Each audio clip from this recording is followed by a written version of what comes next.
Welcome to Edinburgh, a city where medieval alleys whisper ancient secrets, where a castle stands tall over volcanic rock, and where cobblestone streets lead to tales of kings, philosophers, and revolutionaries.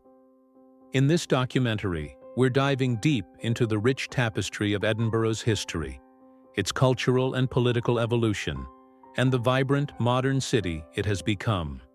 This is Edinburgh, past, present, and eternal. Our story begins over 3,000 years ago.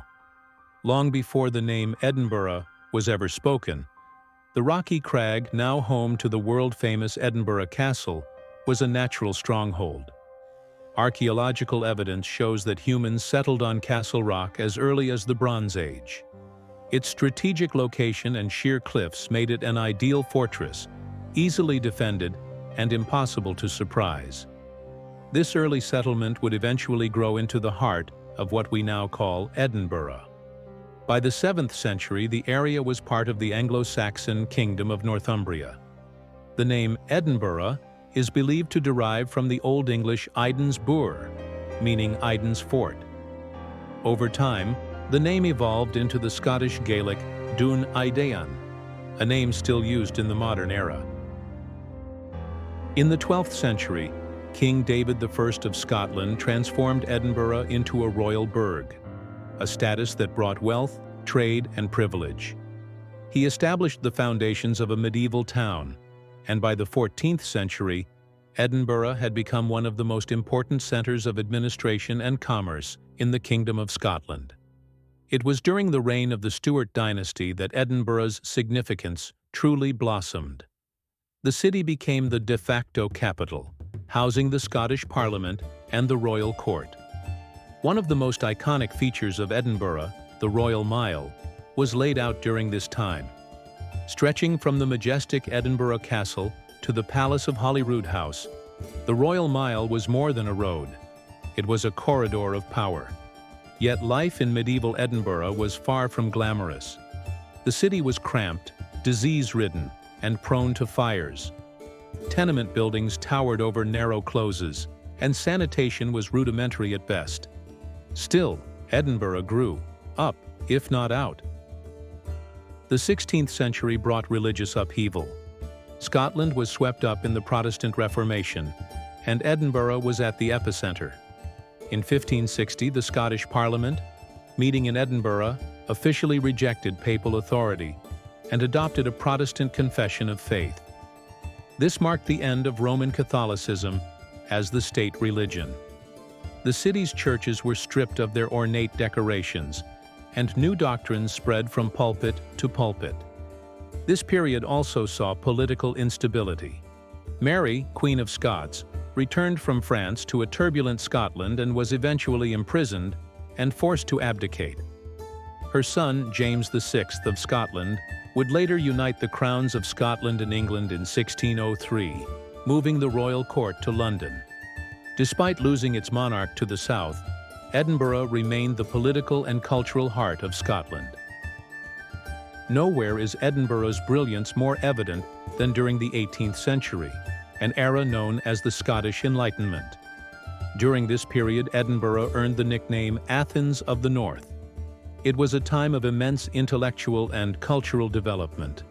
Luminaries such as David Hume, Adam Smith, and James Hutton walked these streets. Philosophy, economics, medicine, and geology flourished. At the heart of this renaissance was the University of Edinburgh, a beacon of learning that attracted scholars from across Europe. The city's skyline began to change too. The elegant Georgian architecture of the new town, designed by James Craig in the 1760s, offered a contrast to the cramped conditions of the old town. This new area provided wide streets, neoclassical buildings, and fresh air, a symbol of the Enlightenment ideals. The 19th century brought industrialization. Though Edinburgh never became as heavily industrialized as Glasgow, it still experienced significant change. The printing and publishing industries thrived, giving rise to the nickname the Edinburgh of the Book. The city was also a hub for legal, medical, and financial services, roles it continues to play today. Railways connected Edinburgh with the rest of the UK, and the population surged. Yet, with growth came poverty. Slums developed in the Old Town, and the contrasts between rich and poor became starker. Still, Edinburgh held firm to its identity as a city of culture. The Edinburgh International Exhibition of 1886 attracted over 2.7 million visitors and showcased the city's innovations to the world. Like much of Europe, Edinburgh was profoundly affected by the two world wars. Thousands of its sons and daughters never returned. In their memory, the Scott Monument and other war memorials now stand as solemn reminders. Post-war Edinburgh faced both decline and revival.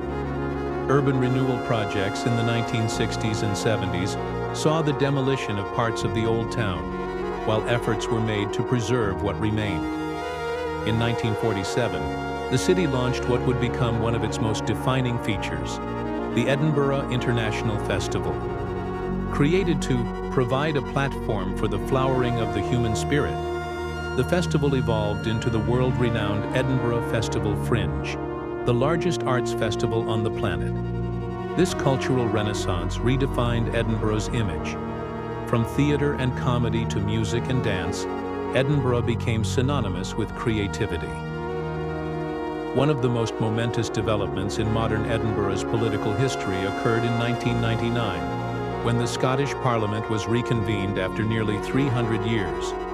The new Parliament building, situated at the foot of the Royal Mile, was officially opened in 2004. It symbolizes a new era of self-governance and civic identity for Scotland. While the Parliament handles a wide range of domestic issues, such as health and education, foreign policy remains under the control of the UK government in Westminster.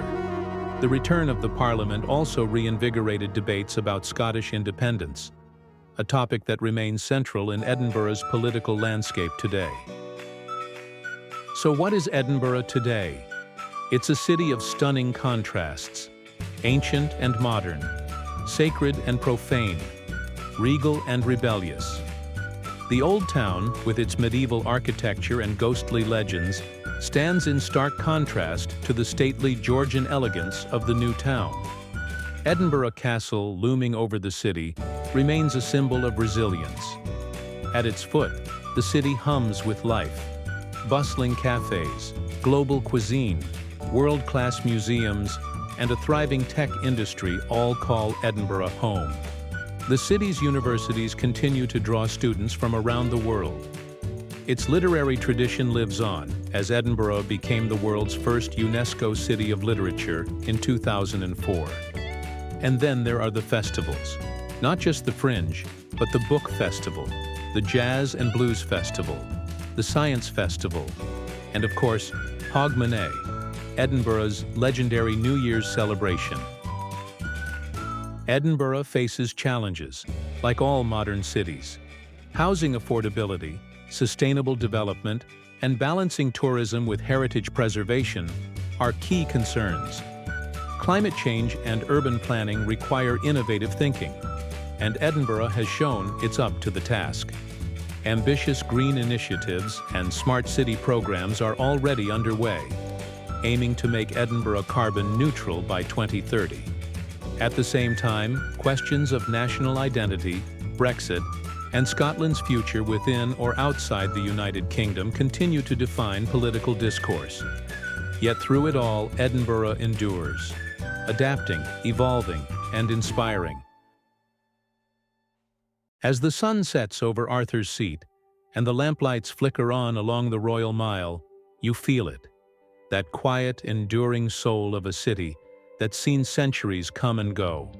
This is Edinburgh, a city where the past is never far away and the future is always being written.